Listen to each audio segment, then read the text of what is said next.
Latin America के संबंध थे उस पर थोड़ी बातचीत हो जाए, और ताकि हम लोगों को कम से कम जो दोनों विश्व युद्ध थे, खासतौर से उसका तीसरा और चौथा दशक, उसमें अमेरिका की सिचुएशन क्या थी उस पर बातचीत करने के पहले की एक पृष्ठभूमि जो है वो बन जाए। देखिए, एक चीज ये जान जाइए कि काफी लंबे समय से चले आ रहे रिपब्लिकन पार्टी का जो वर्चस्व था 1912 में उस समय भंग हो गया, जब डेमोक्रेटिक पार्टी के उम्मीदवार वुड्रो विल्सन जो है एक तरीके से राष्ट्रपति पद को संभाला, या यूं कह लीजिए कि अमेरिका की व्यवस्था को उन्होंने संभाल लिया। और उनके पद पर आते ही एक नए युग का प्रारंभ हो गया। और अक्टूबर 1913 में उन्होंने भाषण दिया था, जो राष्ट्रपति का भाषण होता है, उससे ये प्रतीत होता है कि वो जो अमेरिका की कूटनीति थी, यानी कि डॉलर कूटनीति, उसके ठीक उलट लैटिन अमेरिका को विदेशी उद्यमों की अधीनता से मुक्त कराने के अभिलाषी वो बनने लगे थे। लेकिन इस प्रकार के आश्वासनों के बावजूद जो पुरानी वाली हस्तक्षेप की नीति थी वो कई सालों तक जारी रही, और क्यूबा में चीनी मिलों, रेल मार्गों, खदानों, विनिर्माण कार्य, जन सुविधाओं, बैंकिंग, जहाजरानी, इन सब में काफी मात्रा में अमेरिकी पूंजी लगी हुई थी। ये भी आप समझ लीजिए कि निकारागुआ के बारे में भी जो पहले की जो अमेरिकन गवर्नमेंट्स थी उनकी नीतियां पहले जैसे लागू रही, और वहां की जो वित्तीय व्यवस्था थी वो अब भी अमेरिका के नियंत्रण में ही थी, और उसकी देखरेख में काम करने के लिए एक छोटी सी अधिग्रहण नौसेना तैनात थी। और जब डोमिनियन रिपब्लिक में मई 1916 में क्रांति हुई तो अमेरिकी नौसैनिक बेड़ा वहां भेजा गया, और उसकी सहायता से डोमिनियन रिपब्लिक में सैनिक शासन की स्थापना हुई। और हैती नाम का एक छोटा सा राष्ट्र है, हैती में भी जुलाई 1915 में क्रांति हुई, जिसमें वहाँ का राष्ट्रपति जो है वो मारा गया, और अमेरिका सेना की जो टुकड़ियां थी वहाँ भेजी गई। और सितंबर में जाते आते अमेरिका और हैती के बीच संधि हुई, जिसके अनुसार हैती की जो वित्त व्यवस्था थी वो सशस्त्र सेना, लोक निर्माण के कार्यों और विदेशी मामलों पर अमेरिका का समादेश चलने लगा। इसके अतिरिक्त अमेरिका को यह भी अधिकार प्राप्त हुआ कि वो हैती के किसी भी मामले में हस्तक्षेप कर सके। दूसरी बात, मैक्सिको के एक अन्य क्रांति के फलस्वरूप जो विक्टोरियन हुएर्ता की सत्ता जो बनी थी, तो वहां पे हुएर्ता ने मैक्सिको में एक तरीके से तानाशाही लागू कर दी, किंतु विल्सन ने उसकी सरकारी नीति को जो है वो मान्यता नहीं दी। और एक घटना ऐसी घटी जिसकी वजह से विल्सन को जो है हस्तक्षेप करने का मौका मिल गया। हुआ ये कि अमेरिका के कुछ नाविक जब मैक्सिको की धरती पर पहुंचे तो वहां उन्हें गिरफ्तार कर लिया गया। परिणाम स्वरूप या प्रतिक्रिया स्वरूप समझ लीजिए कि विल्सन ने सैनिक कार्रवाई करने की ठान ली, और कार्रवाई का एक प्रमुख कारण ये भी था कि जर्मनी हुर्रियता की सहायता के लिए गने, गोला बारूद इत्यादि भेज रहा था, और अमेरिका की नौसेना ने वेरा क्रूज के सीमा शुल्क कार्यालय पर कब्जा कर लिया ताकि युद्ध सामग्री का प्रवेश जो है वो रोका जा सके। और कुछ समय के बाद जो है हुएर्ता ने इस्तीफा दे दिया और मैक्सिको से गृह युद्ध शुरू हो गया। बाद के दिनों में जनरल वेनुस्तानियो करांजा ने सत्ता संभाली, और करांजा उन संविधानवादियों का नेता था जो मैक्सिको में संविधान सम्मत सरकार की पुनर्स्थापना का प्रयत्न कर रहे थे। जब इसका प्रखर विरोध होने लगा तो जनरल जॉन जे पेर्सिंग की कमान में अमेरिकी सेना जो है मैक्सिको भेजी गई, और मैक्सिको की धरती पर अमेरिकी सेना की उपस्थिति से करांजा जो वहां का था उसको बड़ी शर्मिंदगी झेलनी पड़ी। किंतु बाद में जब जर्मनी के साथ युद्ध की संभावना के बादल जब बहुत गहरे हो गए तो विल्सन ने मैक्सिको से अपनी जो सेना की टुकड़ियां थी वो हटा ली। अब संयुक्त राज्य अमेरिका और प्रथम विश्व युद्ध को जब देखा जाए, ये तो पहले की पृष्ठभूमि हो गई। अब थोड़ा जिम्मेदारी ये बनती है, या इस तरीके का माहौल था कि संयुक्त राज्य अमेरिका और पहला विश्व युद्ध कैसा था, देखिए, बहुत समय से यूरोप जो है वो एक तनाव के माहौल में जी रहा था और औपनिवेशिक प्रतिद्वंदिता थी जो वो एक तरीके से नए नए स्थानों पर कब्जा जमाने के लिए छीना झपटी, शस्त्र इकट्ठा करने की होड़ और सीमा संबंधित झगड़े, इन सब की वजह से देशों के बीच जो है आपसी शत्रुता जो थी वो बढ़ती जा रही थी। और जो बड़ी शक्तियां थी, वो यूरोपीय की जो बड़ी शक्तियां थी, वो आपस में कई प्रकार के सुरक्षात्मक और आक्रमणात्मक संधियों से जुड़ी हुई थी। और फ्रांस और रूस के बीच जो है वो दोहरी मैत्री संधि थी। तो ऑस्ट्रिया, इटली और जर्मनी जो है वो तेहरी मैत्री संबंध संधि में सहबद्ध थे। ब्रिटेन ने फ्रांस और रूस के साथ साथ अलग अलग संधियां कर रखी थी। इस तरीके से 1914 के आसपास तक यूरोप एक युद्ध शिविर जैसा प्रतीत होने लगा था और पूरा यूरोप जो है मुख्य रूप से दो बड़े वर्गों में विभाजित था। युद्ध की यह पूर्व पृष्ठभूमि थी। फिर 28 जून 1914 को किसी सर्बियाई नागरिक ने सोर्जोवा में ऑस्ट्रिया के राजकुमार की हत्या कर दी और इसी हत्या की खबर ने युद्ध के लिए एक चिंगारी का काम किया और ऑस्ट्रिया ने 28 जुलाई 1914 को सर्बिया के खिलाफ एक तरीके से जंग का ऐलान कर दिया। अगस्त 1914 तक मैत्री संधियों से बंधे देश इकट्ठे होते रहे और विश्व युद्ध जो है वो शुरू हो गया। अधिकांश अमेरिकी नागरिकों का विचार था कि इस युद्ध से उनका कोई लेना देना नहीं, क्योंकि यह युद्ध जो है उनसे सुदूर धरती पर लड़ा जा रहा है। और 4 अगस्त 1914 को वुड्रो विल्सन ने इस युद्ध से तटस्थ रहने की आधिकारिक घोषणा कर दी। और प्रवासियों का देश होने के कारण अमेरिका में कई नागरिक ऐसे थे जिनका जन्म दूसरे देशों में हुआ था और जो अब भी भावनात्मक तौर पर अपनी मातृभूमि से जुड़े हुए थे और उनके मन में जो है वो उन देशों के प्रति सहानुभूति थी। 19 अगस्त को विल्सन ने देशवासियों से व्यक्तिगत अपील की कि वे कथनी और करनी में दोनों ही प्रकार से एक तरीके से तटस्थ बने रहें। अधिकांश लोगों के दिमाग में मित्र राष्ट्रों यानी कि ब्रिटेन, फ्रांस के प्रति अत्यधिक सहानुभूति थी। जब जर्मनी ने सर्वमान्य तरीके से अंतर्राष्ट्रीय मानकों की अवहेलना करते हुए बेल्जियम पर आक्रमण किया, तो अमेरिकी जनमत को एक तरीके से धक्का लगने लगा था और ब्रिटेन में हो रहे दुष्प्रचार ने भी मित्र राष्ट्रों के प्रति जो है अमेरिकी सहानुभूति को बढ़ाया। और जिस महीने में युद्ध जो है शुरू हुआ, उसी महीने में विल्सन प्रशासन ने अमेरिकी साहूकारों पर भी प्रतिबंध लगा दिया कि वे युद्धरत देशों को ऋण न दें, क्योंकि यह प्रतिबंध जो था वो आर्थिक आधार पर लागू हुआ था। इसलिए इसने आगामी कुछ वर्षों तक अर्थात 1917 में अमेरिका के युद्ध में सम्मिलित होने तक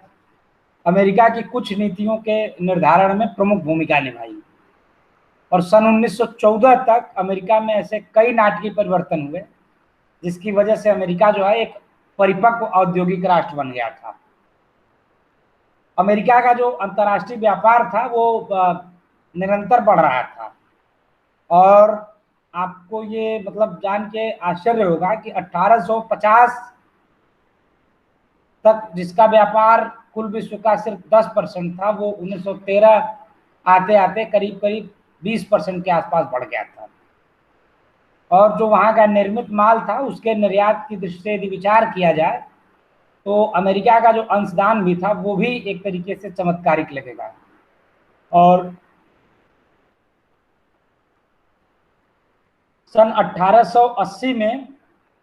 अमेरिका ने वहाँ के निर्मित माल का जो भी निर्यात किया वो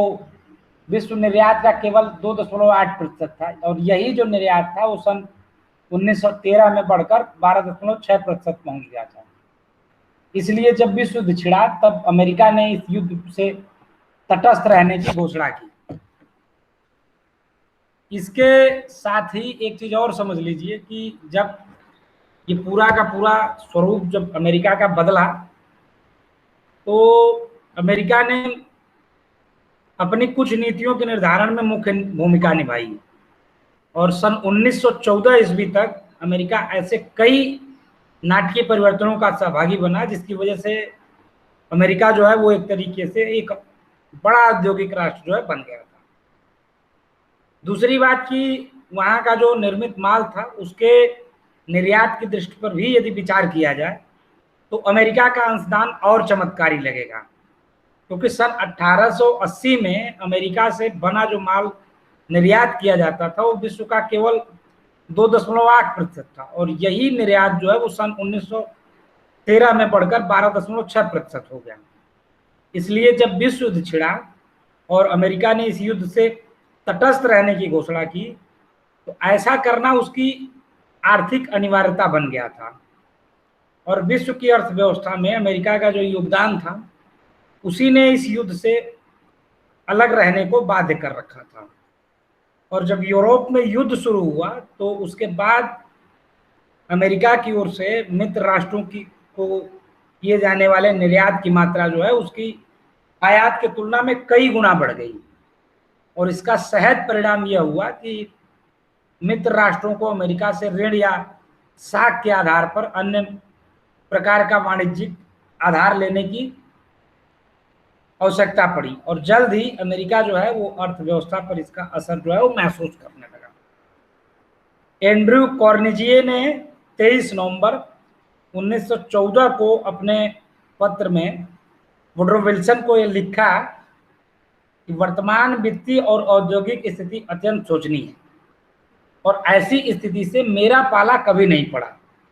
और ऋणदाताओं की इतनी मांग जो है पहले कभी नहीं मेरे सामने आई। इस बात का डर बढ़ता जा रहा था कि अमेरिकी पूंजी और उसके उत्पादन जो है बेकार पड़े हुए हैं और इनका कोई सहयोग नहीं हो रहा है। और सन 1915 के जो प्रारंभिक महीने थे उनमें न्यूयॉर्क टाइम्स के किसी संपादकीय ने इस स्थिति का जो शब्द चित्र खींचा था वो इस प्रकार था कि उत्पादनशील शक्तियों की सहायता से हमने आवश्यकता से अधिक आपूर्ति कर ली है। अब वे शक्तियां बुरी तरीके से शिथिल हो गई हैं। प्रतिबंध की घोषणा के 2 महीने बाद वुडरो विल्सन ने अपने निर्णय को बदल दिया और एक अल्प अवधि में विदेशी ऋण देने की अनुमति ली। मार्च 1915 में मॉर्गन घराने की यानी कि हाउस ऑफ मॉर्गन ने फ्रांसीसी सरकार को $5 करोड़ का वाणिज्यिक ऋण जो है या साख देने की अनुमति मांगी और उसको इसमें अनुमति भी मिल गई। इसी तरीके से सितंबर 1915 में विल्सन प्रशासन ने एक आंग्ल फ्रांसीसी आयोग को जो है $5 करोड़ जो है वो ऋण की स्वीकृति प्रदान की, और अमेरिका के युद्ध में सम्मिलित होने तक अमेरिकी साहूकार जो थे वो मित्र राष्ट्रों को $1 अरब 30 करोड़ का और अकेले जर्मनी को $2 करोड़ 70 का ऋण जो है वो दे चुके थे। समुद्रों और महासागरों के मुक्त उपयोग के मामले में भी ब्रिटेन और जर्मनी के साथ अमेरिका का विवाद जो बढ़ता जा रहा था, क्योंकि ये दोनों देश जो थे वो तटस्थ राष्ट्रों के अधिकारों में बाधा डाल रहे थे। इसलिए ब्रिटेन ने सन 1909 के उस लंदन घोषणा पत्र को मानने से इनकार कर दिया जिसमें समुद्री उपयोग संबंधित विधि संहिता स्वीकृत की गई थी। अमेरिका से समुद्री मार्ग से भेजी जाने वाली लगभग सभी वस्तुएं जिसमें रुई की गांठें, खाद्य पदार्थ इत्यादि सम्मिलित थे, ब्रिटेन ने विनिषिद्ध वस्तुएं मान रखी थी और ब्रिटेन ने उत्तरी समुद्र की नाकेबंदी कर रखी थी और उस क्षेत्र से होकर गुजरने वाली हर अमेरिकी जहाज को ब्रिटेन के आधिपत्य वाले बंदरगाहों पर लंगर डालने के लिए बाध्य किया जाता था और उन्हें जब्त किया जाता था। तटस्थ देशों के परंपरागत अधिकारों की ब्रिटेन द्वारा अवहेलना किए जाने के खिलाफ अमेरिका ने उसका विरोध किया, किंतु जब ब्रिटेन ने इन अधिकारों की अवहेलना की और उसके युद्ध में पनडुब्बियों का उपयोग करना शुरू किया तो अमेरिका का क्रोध जो था वो एक तरीके से बढ़ने लगा। दूसरी बात कि 4 फरवरी 1915 में जर्मनी ने ब्रिटिश द्वीपों की पनडुब्बियों की घेराबंदी शुरू कर दी। अब इस घेराबंदी के बाद जो है विल्सन जो है इसके खिलाफ खड़े हो गए और उन्होंने एक ऐलान किया कि इस घेरेबंदी के फलस्वरूप यदि किसी अमेरिकी जहाज को हानि पहुंची या यदि वो अदृश्य हुआ, तो इन सारी चीजों के लिए यदि कोई देश जिम्मेदार हुआ तो वो सिर्फ और सिर्फ जर्मनी होगा। और 7 मई 1915 को एक जर्मन पनडुब्बी जिसका नाम लुफ्तानिक बताया गया, वो यात्री वाहक जहाज था, वो आयरलैंड के दक्षिणी तट से थोड़ी दूर पर जो है वो डूब गया। और इस हादसे में कुल 1198 लोगों की जान गई। अच्छा, मजेदार बात ये थी कि इसमें 128 जो है अमेरिकी नागरिक भी थे। इस दुर्घटना ने अमेरिका में क्रोध की ज्वाला जो है वो भड़का दी और उसने उसके सोच के बदलने में एक मोड़ काम करने लगा और जर्मनी ने इस दुर्घटना की जिम्मेदारी अपने ऊपर ले ली और अमेरिकी नागरिकों की जान गंवाने की जो क्षतिपूर्ति थी उसका आश्वासन दिया था। किंतु उसने अमेरिका ने ये मानने से इनकार किया और कहा कि यदि जहाज को डुबोए जाना अवैध था तो ये बाकी जो चीजें हैं वो बड़ी अव्यवहारिक हैं। बाद में जर्मनी ने बिना पूर्व चेतावनी के किसी भी जहाज को न डुबोने की बात मान ली, किंतु पनडुब्बी युद्ध वाले मामले में तनाव जो था वो धीरे धीरे बढ़ रहा था। जब सन 1916 में राष्ट्रपति का चुनाव हुआ तब डेमोक्रेटों ने विल्सन की उम्मीदवारी का इस नारे के साथ समर्थन किया कि उसने हमें युद्ध की ज्वाला में झुलसने नहीं दिया है। तो नारा था, किंतु वस्तुस्थिति यह थी कि जुलाई 1915 में ही विल्सन ने राष्ट्रीय सुरक्षा को मजबूत करने की तैयारियां शुरू कर दी। जो स्थल सेना के पुनर्गठन का अधिनियम था वो इस तैयारी का एक तरीके से हिस्सा था। नौसेना ने भी युद्धपोतों और पनडुब्बी विध्वंसक जहाजों के निर्माण का बड़ा और महत्वपूर्ण कार्यक्रम अपने हाथों में ले लिया और राष्ट्रीय सुरक्षा परिषद की स्थापना की गई। एक युद्ध जो है वो उद्योग बोर्ड बना जो वस्तुओं के समन्वय और उनके आवंटन का काम देखने के साथ साथ कीमत नियंत्रण और उत्पादन में प्राथमिकता के निर्धारण का भी काम करता था। आयुध निर्माण कार्यक्रम पर होने वाले खर्चे की जो प्रतिपूर्ति थी वो व्यक्तियों और निगमों पर अधिक कर लगाकर पूरी कर गई थी और इसकी बदौलत वैयक्तिक करों, कंपनी के करों और संपदा के करों में वृद्धि करनी पड़ रही थी। दूसरी बात कि सन 1917 के पूर्वार्ध में जर्मनी ने अपनी पनडुब्बी युद्धों को अधिक तीव्र करने की ठानी और उसने यह घोषणा कर दी कि यदि कोई भी जहाज, चाहे वो मित्र राष्ट्रों का हो या तटस्थ राष्ट्रों का, युद्ध क्षेत्र में हो अर्थात ग्रेट ब्रिटेन, फ्रांस, इटली और पूर्व भूमध्य सागर के आसपास देखा गया तो उस पर आक्रमण कर दिया जाएगा। और 3 फरवरी 1917 को अमेरिका ने जर्मनी से जो उनके राजनयिक संबंध थे उनको खत्म कर दिए। कुछ दिनों के बाद ही गोपनीय जिमरमन की जो टिप्पणी थी उसका एक तरीके से रहस्य जो है वो प्रकट हुआ और जर्मन विदेश मंत्री एल्फ्रेड जिमरमन ने मैक्सिको स्थित अपने दूतावास को यह टिप्पणी भेजी कि यदि किसी वजह से अमेरिका और जर्मनी के बीच युद्ध छिड़ गया तो मैक्सिको इस बात के लिए बाध्य किया जाना चाहिए कि वह भी अमेरिका के साथ जो है युद्ध में सम्मिलित हो। और उसने अपने टेक्सास, न्यू मैक्सिको और एरिज़ोना वाले भूक्षेत्र जो है वो अपने कब्जे में ले ले, जिन पर अमेरिका ने 1840 के बाद से अपना कब्जा बनाया हुआ था। इन पत्र पत्रिकाओं में मार्च 1917 में इन खबरों का प्रकाशन हुआ और मार्च में ही अमेरिका के 4 व्यापारी जहाज जो है वो जर्मन पनडुब्बियों ने डुबो दिए। इस तरीके से जब युद्ध में अमेरिका भी कूद पड़ा तो सारे के सारे ऐसे आधार या ऐसे वातावरण की तैयारी हो गई थी कि अब अमेरिका जो है विश्व युद्ध से बाहर नहीं था। और अमेरिकी कांग्रेस के संयुक्त अधिवेशन में 2 अप्रैल 1917 को विल्सन ने अपना युद्ध संदेश पारित किया और सीनेट में यह संदेश 86.86 संबंधित 2 के अनुपात से पारित हो गया और वहीं हाउस में जो है वो 373 संबंधित 50 के अनुपात से अंगीकृत हुआ। और 6 अप्रैल 1917 वो तारीख थी जब अमेरिका जो है आधिकारिक रूप से विश्व युद्ध में जो है वो सम्मिलित हो गया। अब अमेरिका युद्ध में सम्मिलित क्यों हुआ, इस प्रश्न को लेकर इतिहासकारों के बीच में काफी बातचीत या काफी वाकयुद्ध है। प्रथम विश्व युद्ध में अमेरिका के प्रवेश से संबंधित जो भी समसामयिक विवरण उल्लिखित हैं उसमें सामान्यतः विल्सन की नीतियों का पक्ष पोषण है। चार्ल्स सीमेन ने अपनी किताब अमेरिकन न्यूट्रलिटी 1915 से 1917 में पनडुब्बी स्थापना में विश्वास रखने वाले कई व्यक्तियों का उदाहरण देते हुए यह सिद्ध करने का प्रयत्न किया है कि जर्मनी ने सन 1917 में पनडुब्बियों के माध्यम से आक्रमण करने का जो रास्ता अपनाया उसकी वजह से अमेरिका के पास भी युद्ध में कूद पड़ने के अतिरिक्त कोई रास्ता नहीं था। और आर्थर लिंक विल्सन द डिप्लोमेटिस्ट में और अर्नेस्ट में the world and American isolation में भी इस निष्कर्ष पर वो लोग पहुंचे कि युद्ध में सम्मिलित होने के अतिरिक्त विल्सन के पास और कोई विकल्प नहीं था। तत्कालीन घटनाक्रमों की एक अलग तरीके की व्याख्या इस बात की ओर संकेत करती है, और उस समय जो था वो जर्मन विस्तारवाद इतना हावी हो गया था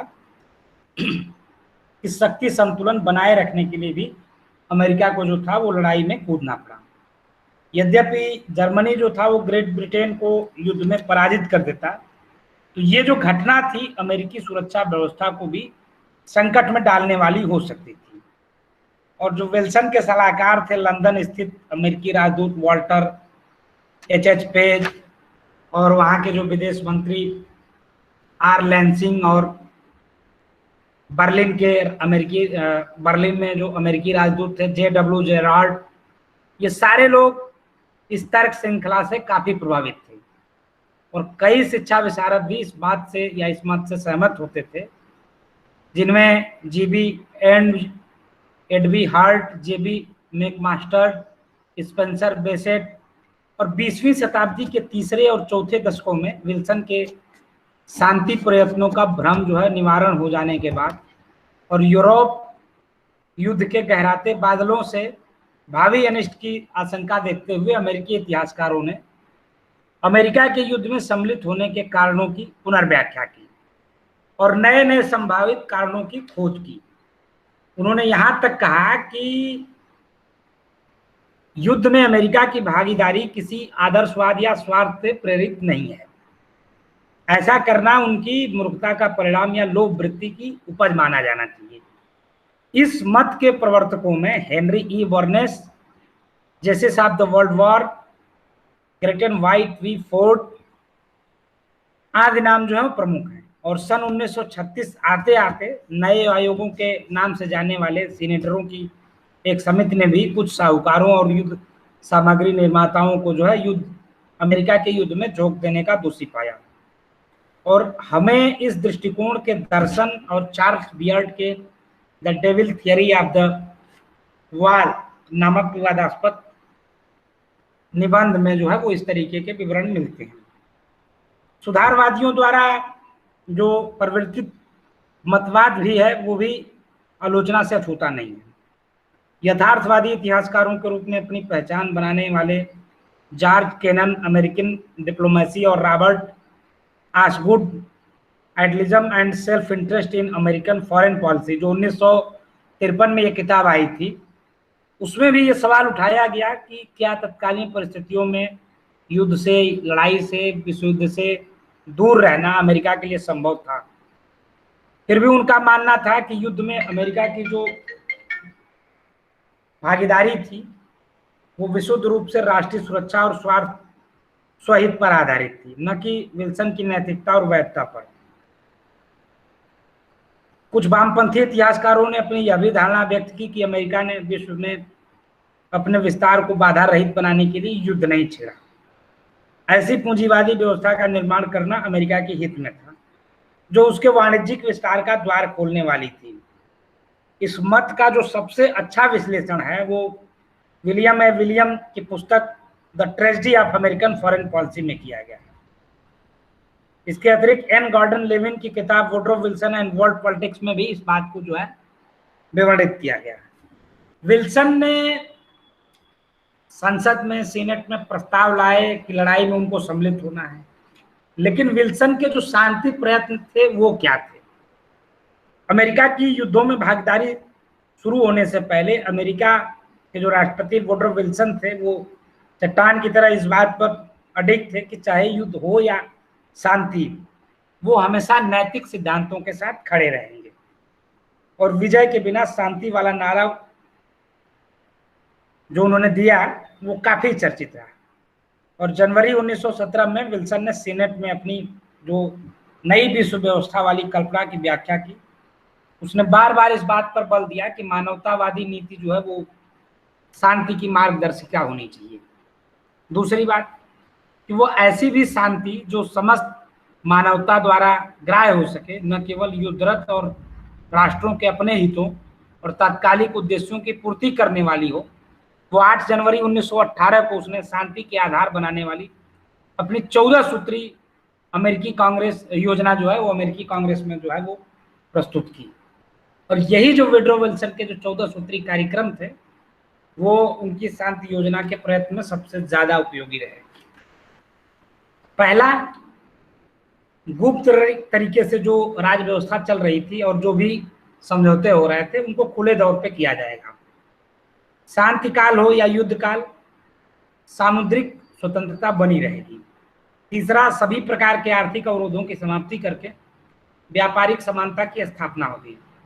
चौथा, सशस्त्रों यानी कि मतलब जो शस्त्र थे उनकी कटौती करना। पांचवा, जनता के हितों में ध्यान रखते हुए सभी औपनिवेशिक देनदारियों यानी दावों का निष्पक्ष समायोजन करना। छठवां, रूसी क्षेत्र से निष्क्रमण अर्थात जिन जिन रूसी भूभागों पर कब्जा हो उन्हें खाली कर देना। सातवां, बेल्जियम से निष्क्रमण और उसकी तटस्थता की स्वीकृति करना। आठवां, फ्रांसीसी भूभागों से निष्क्रमण करना। नौवां, इतालवी यानी कि इटालियन सीमा रेखाओं का पुनरांकन करना, जिसमें वहां की राष्ट्रीयताओं वाली रेखाओं यानी कि बाकी चीजों को जो है स्पष्ट रूप से परिलक्षित करना। दूसरी बात कि ऑस्ट्रिया और हंगरी की जो अलग अलग राष्ट्रीयताएं थी उनके स्वायत्त विकास के लिए खुला अवसर दिया जाए। इसके साथ ही बाल्कन राष्ट्रों के भूभागों से निष्क्रमण और उनका पुनर्स्थापन करके सर्बिया को पुनः समुद्र तक पहुंचाने का रास्ता खोजा जाना। ऑटोमन साम्राज्य के तुर्क हिस्से की संप्रभुता को मान्यता देना और ऐसे अवसर प्रदान करना जिनसे साम्राज्य की अन्य जो राष्ट्रीयताएं हैं उनका स्वायत्त विकास हो सके। स्वतंत्र पोलैंड की स्थापना और समुद्र तक पहुंचने का रास्ता। और राष्ट्र संघ यानी कि लीग ऑफ नेशन की स्थापना करना, और यह संघ जो है वो विभिन्न राष्ट्रों का एक सामान्य संघ होगा जो विशिष्ट प्रसंविधाओं के अधीन गठन होगा और छोटे बड़ी सभी राज्यों की समानता के स्तर पर उनकी राजनीतिक स्वतंत्रता और प्रादेशिक अखंडता बनाए रखने की परस्पर गारंटी देना। और इस संघ का उद्देश्य होगा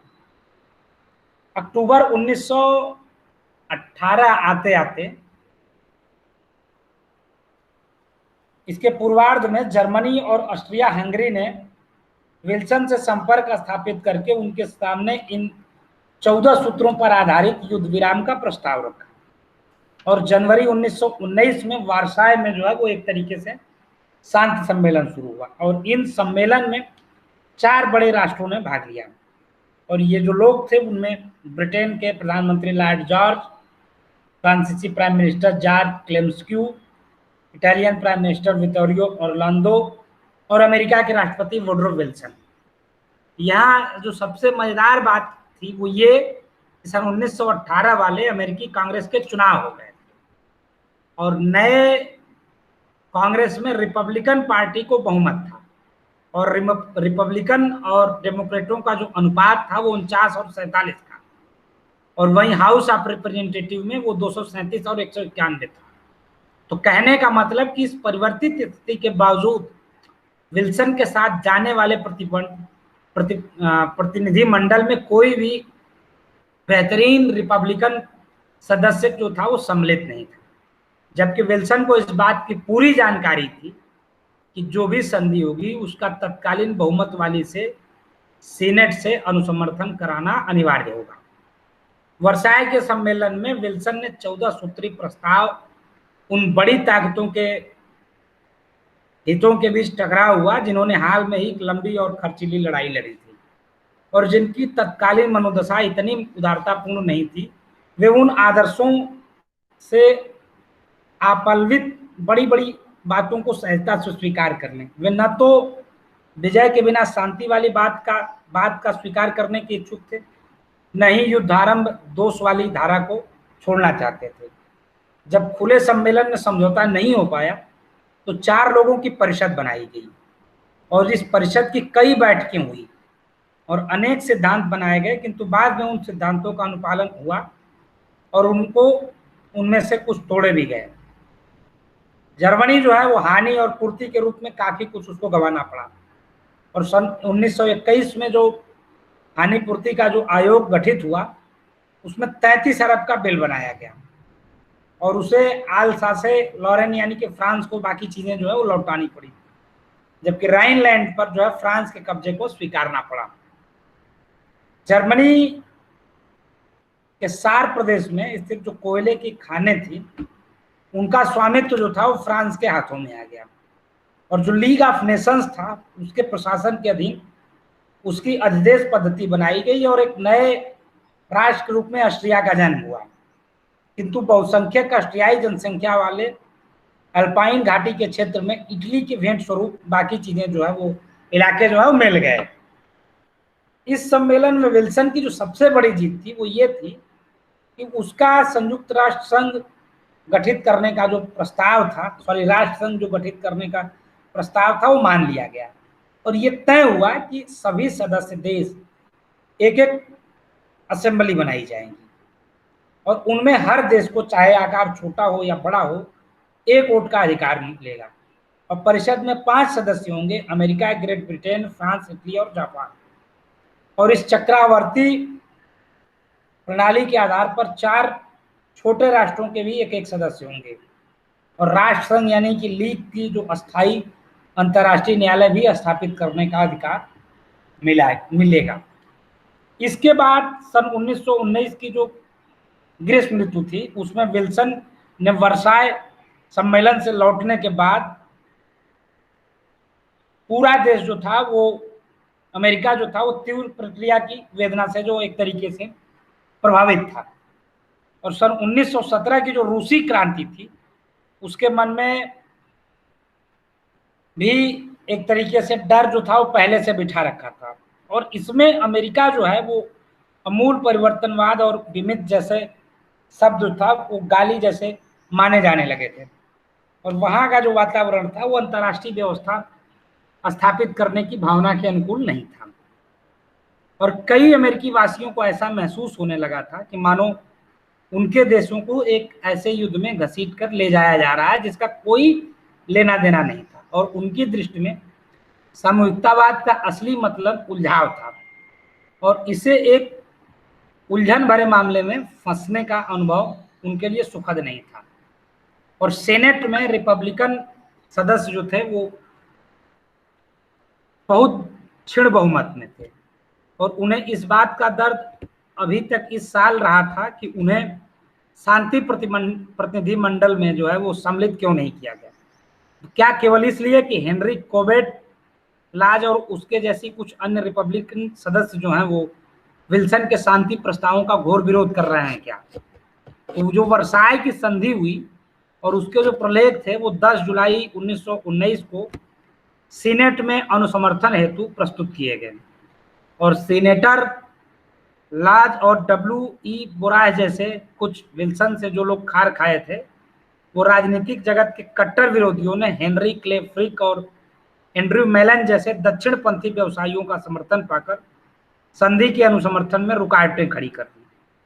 और उन्होंने 14 सूत्रों के बारे में 14 शर्तें जो है प्रस्तावित की। उनका एक महत्वपूर्ण प्रस्ताव ये था कि शांति संधि वाले मामले पर राष्ट्र संघ यानी कि लीग की स्थापना से अलग करके विचार किया जाएगा और लीग की स्थापना के प्रसंग में भी उन्हें कई तरीके की आपत्तियां थी, जैसे कोई राष्ट्र यदि भविष्य में लीग से हटना चाहे तो इसके लिए क्या प्रक्रिया होगी। दूसरी बात कि इसमें मुनरो के सिद्धांतों की मान्यता के बारे में भी स्पष्ट रूप से कोई उल्लेख नहीं था। न ही इनमें सदस्य राष्ट्रों की आंतरिक स्वतंत्रता को बनाए रखने और उनका सम्मान करने के लिए लीग की ओर से कोई वचनबद्धता कही गई थी। और वर्साई की संधि के पक्ष में समर्थन जुटाने के लिए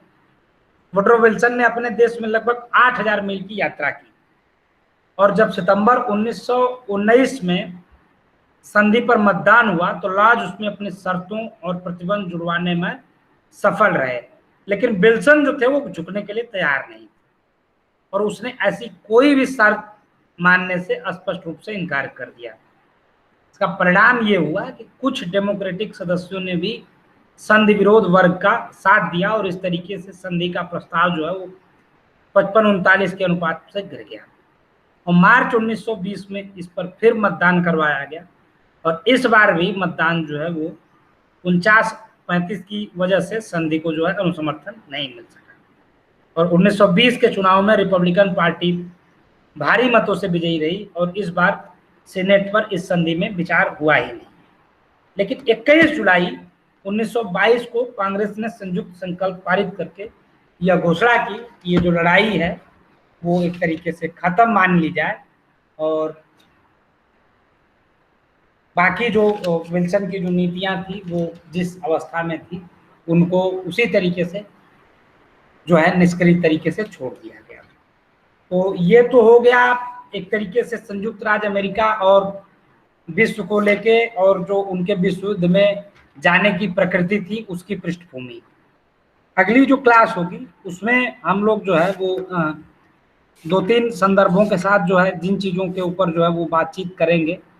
उसमें है कि हम लोग सबसे जो महत्वपूर्ण संदर्भ है कि जो दोनों विश्व युद्ध हुए उसके कालखंड में जो तीसरा चौथा दशक है खासतौर से अमेरिका की जो राजनीतिक घटनाक्रम के लिए सबसे जिम्मेदार है उसके ऊपर हम लोग बातचीत करेंगे। तो बाकी आप लोग जो है वो उसी के बाद जो है आर्थिक मंदी वाली घटना भी जो है वो अमेरिकी संदर्भों के लिए सबसे ज़्यादा जिम्मेदार और सबसे ज़्यादा जवाबदेह है। तो मेरा एक आप लोगों से निवेदन है कि आप सारे लोग जो है वो अमेरिका के संदर्भ में विश्व युद्धों के बीच में अमेरिका की राजनीति किस तरीके से जो है वो दुनिया की राजनीति को प्रभावित करती है इस पर थोड़ी बहुत बातचीत करके या थोड़ा बहुत अपने अध्ययन करके आप लोग जो है अगली क्लास में मिलिए और कल जो है हम लोग सेम टाइम पे जो है वो बातचीत जो है वो बढ़ाएंगे और जो है दोनों विश्व युद्ध के बीच में अमेरिका की स्थिति क्या थी उस पर बातचीत करेंगे। ठीक है, बाकी आज से यदि कोई सवाल या कोई बातचीत यदि आप लोगों के दिमाग में होगी तो स्वागत है, बताइए। No sir.